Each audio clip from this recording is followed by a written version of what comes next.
दोस्तों, वर्तमान समय में आकाशीय बिजली गिरने की जो घटनाएं हैं वो बहुत अधिक हो गई हैं। लोग इससे परेशान हो जा रहे हैं, डर जा रहे हैं। आज मैं आपको बताऊंगा कि अगर आकाशीय बिजली गिरे तो आप उससे कैसे बचें, आकाशीय बिजली चमकते समय किन चीजों का ख्याल रखना चाहिए और आप पहले कैसे पता कर सकते हैं कि वहां पर आकाशीय बिजली गिरने वाली है। बहुत इंपॉर्टेंट टॉपिक है। इस टॉपिक को डिस्कस मैं आज इसलिए कर रहा हूं क्योंकि भारत में अब तक 1 लाख से अधिक लोगों की मौत सिर्फ बिजली गिरने से हुई है। हर दिन कहीं ना कहीं इस समय बिजली गिरने से लोगों की मौत हो रही है। बिहार में सबसे अधिक बिजली गिरती है, उसके बाद से उत्तर प्रदेश में गिरती है। और आपको एक हैरान करने वाली बात बता दूं कि लगभग 34% बिजली अधिक चमकने की घटना बीते कुछ वर्षों में अधिक बढ़ गई है। इसका भी मैं आपको कारण बताऊंगा। यह बहुत इंपॉर्टेंट टॉपिक है, आपको जानना बहुत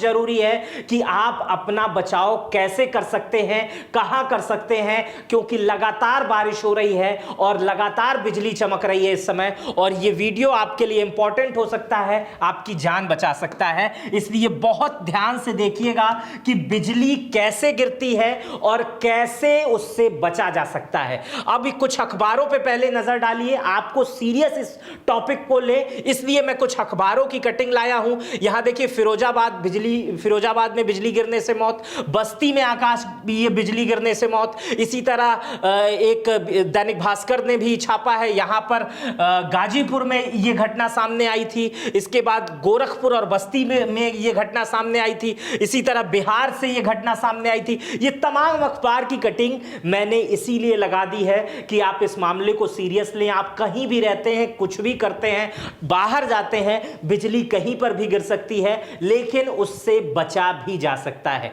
लेकिन सबसे पहले समझते हैं आकाशीय बिजली गिरती क्यों है। आइए सबसे पहले उसको समझें। आप वाष्पीकरण, मैं बहुत ज्यादा विज्ञान आपको नहीं समझाऊंगा क्योंकि यह वीडियो किसी छात्र के लिए नहीं है, यह 145 करोड़ जनता के लिए है, ताकि आम भाषा में उसे लोग समझ सके। लेकिन कुछ लोग गिरने का कारण चूंकि जानना चाहते हैं, इसलिए मैं बहुत सरल शब्दों में, बहुत इसमें आपको उलझाऊंगा नहीं। किसी छात्र, आपको कहीं एग्जाम देने नहीं जाना है, आपको सिर्फ बचाव करना है, इसलिए बहुत साधारण समझो में बता दूं। इसके बाद आपको मैं बता दे रहा हूं, ये उन लोगों के लिए है जो ये जानना चाहते हैं कि गिरती कैसे है। इसके बाद मैं आपको बचाव बता दे रहा हूं, किस किस चीज से बच के रहना है और कब पहले पता चल जाता है, किन स्थिति में आपके शरीर में वो कौन सी हलचल होती है जब आपको पहले पता चल जाएगा कि बिजली कब गिरेगी। देखिए, वाष्पीकरण, वाष्प जैसे भाप बनता है, कुकर की सीटी देती है, भाप बनता है, उसी तरह जमीन पे जो पानी है, समुद्र में जो पानी है, नदियों का जो पानी है, वो भाप बन के ऊपर जाता है और बादल बन जाता है। बादल हम लोग भले ही कहते हैं, लेकिन वो होता बर्फ है। बर्फ कैसे बनता है अब मैं आपको समझा दे रहा हूं। 1000 मीटर अगर कोई भी जो भाप बनता है, वो 1000 मीटर जब भाप बन के ऊपर जाता है तो उसका 3.3 डिग्री सेल्सियस कम हो जाता है। मतलब अगर नीचे 20 डिग्री सेल्सियस पर भाप बन रहा है, 20 डिग्री सेल्सियस है, तो ऊपर जाते जाते जाते जाते वो कम होता जाएगा। इसी कारण आप देखते होंगे कि पहाड़ जितने ऊंचे होते हैं, बर्फ उस पर उतना अधिक होता है, क्योंकि ऊपर बहुत ठंडक रहती है। इसी तरह सोचिए, बादल जो होता है वो लगभग 12 से 16 किलोमीटर दूरी के ऊपर रहता है, और 1000 किलोमीटर जो रहता है, उसको 1000 मीटर जो रहता है, उस पे 3.3 डिग्री सेल्सियस जो है वो तापमान कम हो जाता है। तो इसी तरह सोचिए कि 16 किलोमीटर ऊपर चला जाएगा तो कितना कम हो जाएगा। तो ऊपर की जो स्थिति रहेगी वो लगभग 40 से -40 डिग्री की ऊपर जो स्थिति रहती है वो रहती है। मतलब ऊपर आकाश में बर्फ तैरता रहता है। अब वो बर्फ आपस में टकराते हैं तो पॉजिटिव चार्ज और नेगेटिव चार्ज उत्पन्न होता है, प्लस माइनस। बहुत सुने होंगे, प्लस प्लस होता है, माइनस माइनस होता है। तो जो उसमें जो प्लस वाला रहता है वो आकाश में ही चला जाता है, माइनस वाला नीचे आ जाता है। तो जब दोनों बर्फ आपस में टकराते हैं तो बिजली उत्पन्न होती है। घर्षण जब होता है, कोई भी चीज को आपस में रगड़ेंगे तो बिजली उत्पन्न करता है। वो बिजली बहुत तेज होती है और वो बिजली सीधे जमीन की तरफ आती है। और कोई भी ऊंची चीज जहां पर वो देखती है कोई भी ऊंची चीज जो जमीन में जाना चाहती है, वो जमीन का रास्ता ढूंढती है। तो कोई भी ऊंची चीज, अगर समतल मैदान है उसमें आप खड़े हैं तो यानी समतल में सबसे ऊंचे आप हैं, तो बिजली आपके गिरने की संभावना 99% है कि बिजली आप पे गिर जाएगी, अगर पूरे समतल मैदान में उसे कहीं गिरना होगा।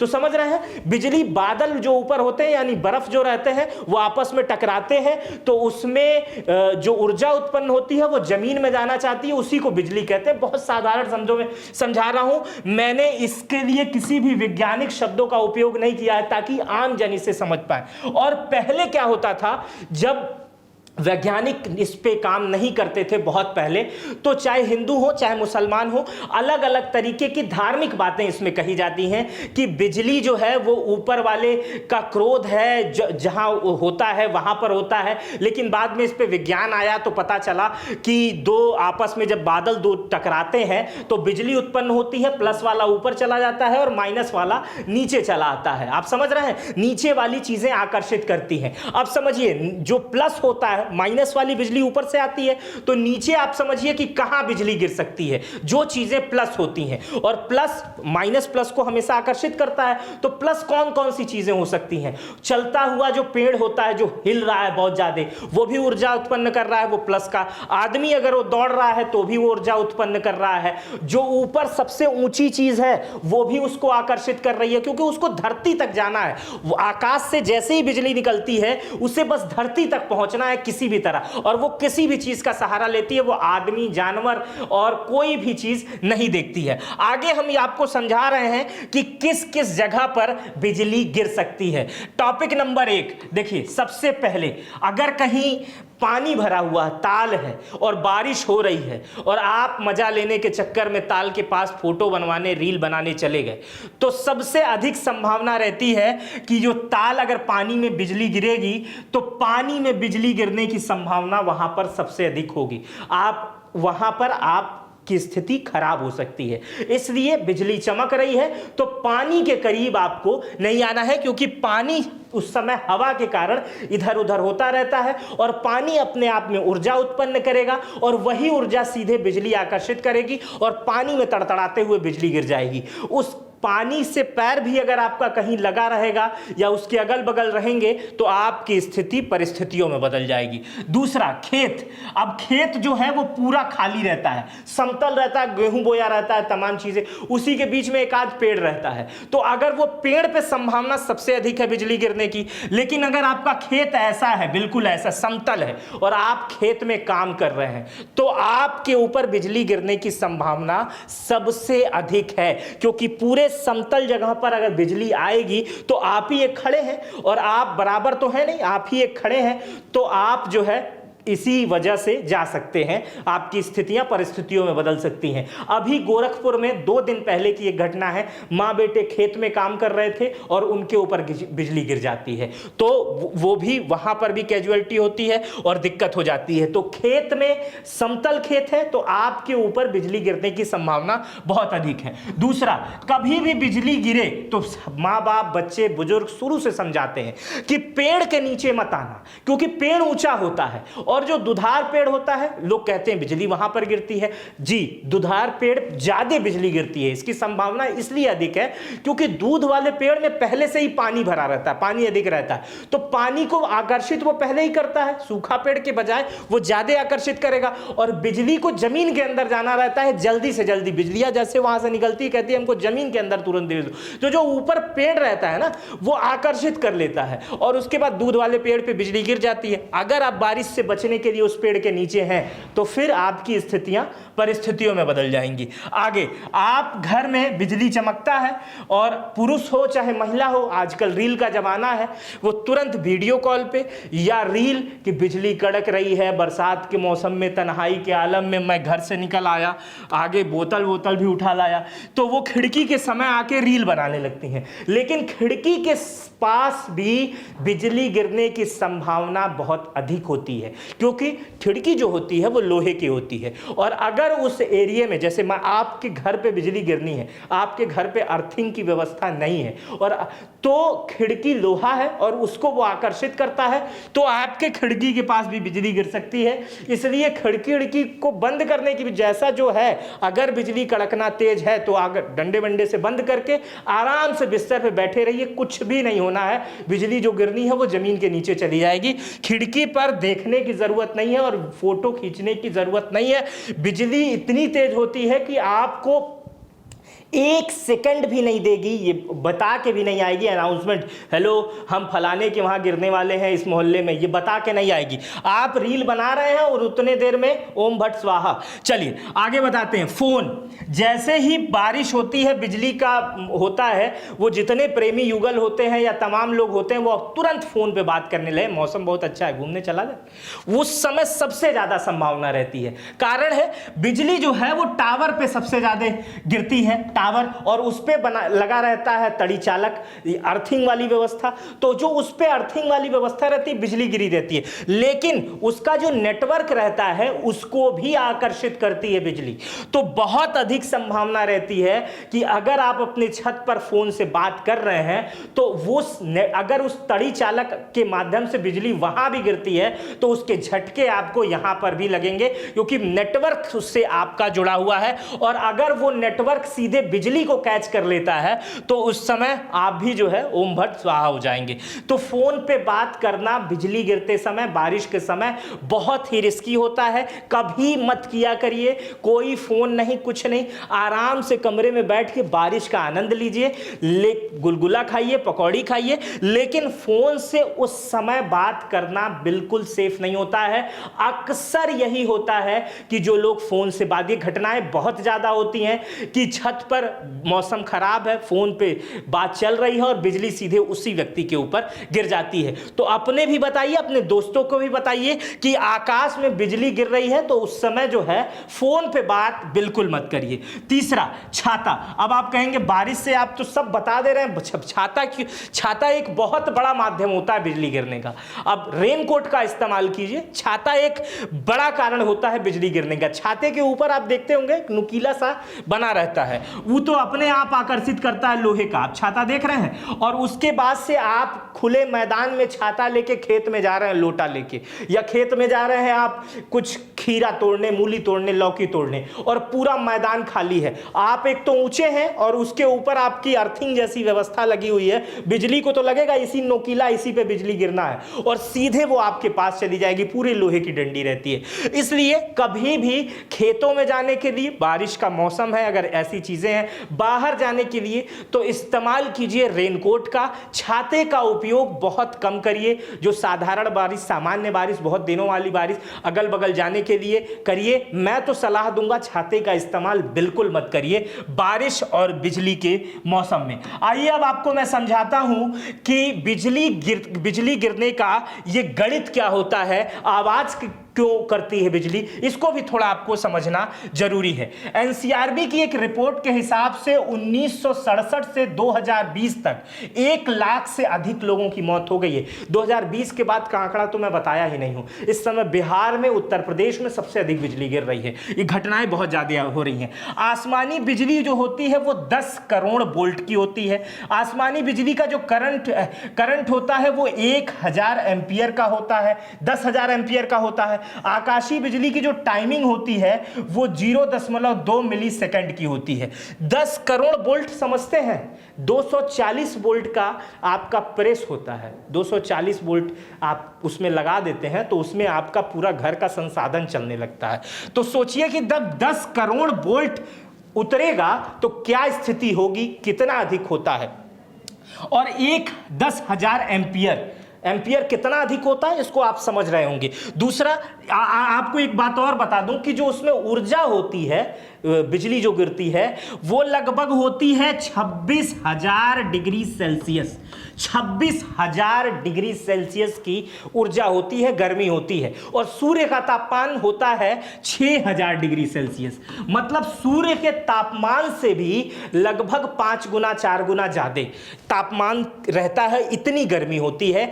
यही कारण होता है कि बिजली गिरने में आवाज बहुत ज्यादा होती है। जैसे आपको एक उदाहरण देते हैं कि जब मम्मी तड़का लगाती हैं तो तेल गर्म रहता है पूरा, और जैसे ही उसमें डालती हैं दाल में तो भम से आवाज आता है। या जो मोमो चाउमीन बनाते हैं, उछालते हैं, मारते हैं पनिया बम से, और वो हो नहीं जाता है, आग नहीं निकल जाती है। तो यही स्थिति बिजली के साथ भी होती है कि एक 26,000 डिग्री सेल्सियस की चीज जब नीचे आती है बिजली की रफ्तार से, तो जो तापमान रहता है वो बिल्कुल ठंडा रहता है। तो उस ठंडी चीजों पे जैसे गिरती है, इसीलिए बम भड़ाम भूम जो इतनी तेज आवाज होती है वो बहुत तेज होती है। और मैं आपको एक बात बता दूं, बिजली गिरेगी तो जब आप अगर अगल बगल आपके गिर गई और आप ओम भट स्वाहा हो गए, उसके बहुत देर बाद आवाज आएगी, तब लोगों को पता चलेगा अच्छा वहां गिरी। क्योंकि आवाज की रफ्तार जो होती है वो होती है 1235 किलोमीटर प्रति घंटा। और इससे तेज तो हमारा ब्रह्मोस चलता है, इससे 4 गुना तेज। जो ब्रह्मोस जिसको पाकिस्तान में हम लोग भेज के तबाह कर दिए थे, उससे तेज तो हमारा ब्रह्मोस चलता है, आवाज से तेज।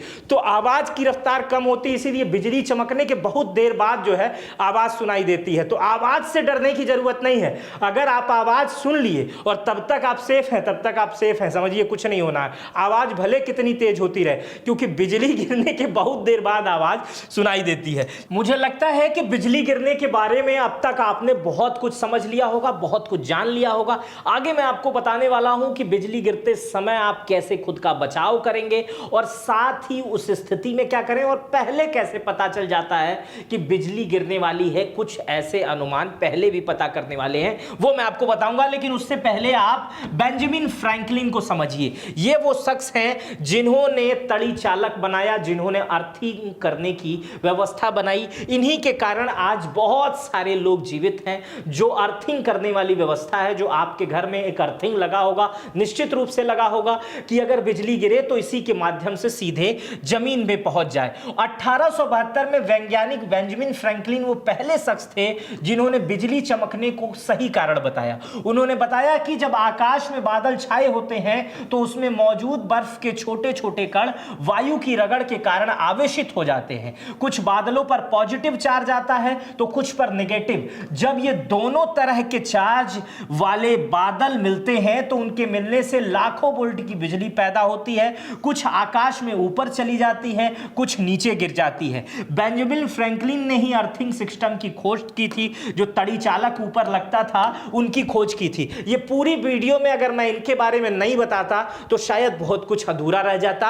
अब मैं आपको बता रहा हूं कि एक आम इंसान को कैसे पता चलता है कि बिजली गिरने वाली है अगल बगल या गिर चुकी है। आइए बताता हूं। बिजली का कड़कना जो है वो लगभग 100 मील दूर से सुनाई देता है, 100 मील दूर से दिखाई देता है। 100 मील दूर से आप देख सकते हैं बिजली कड़क रही है, लेकिन 12 मील दूर से ही केवल सुन सकते हैं। यदि आपके रेंज में बारिश हो रही है, बिजली कड़क रही है और आपके रोंगटे खड़े हो जा रहे हैं, तो यह अनुमान आप लगा सकते हैं कि लगभग आपके 10 किलोमीटर के रेडियस में कहीं ना कहीं बिजली गिर चुकी है। और आपके रोंगटे जब अचानक खड़े हो जाते हैं, बाल अचानक खड़े हो जाते हैं, शरीर में झुरझुराहट पैदा होने लगती है और आसपास जो स्थिति रहती है वो थोड़ा सा ऐसा लगता है कि बहुत ज्यादा शरीर में इस तरह की स्थिति हो रही है, तो आप ये 100% अंदाजा लगा लीजिए कि आपके 10 किलोमीटर रेडियस में कहीं ना कहीं बिजली गिर गई है। और आप उस समय तुरंत सुरक्षित स्थान की तलाश में रहें, तुरंत सुरक्षित स्थान का चयन करें और तुरंत सुरक्षित स्थान पर चले जाएं।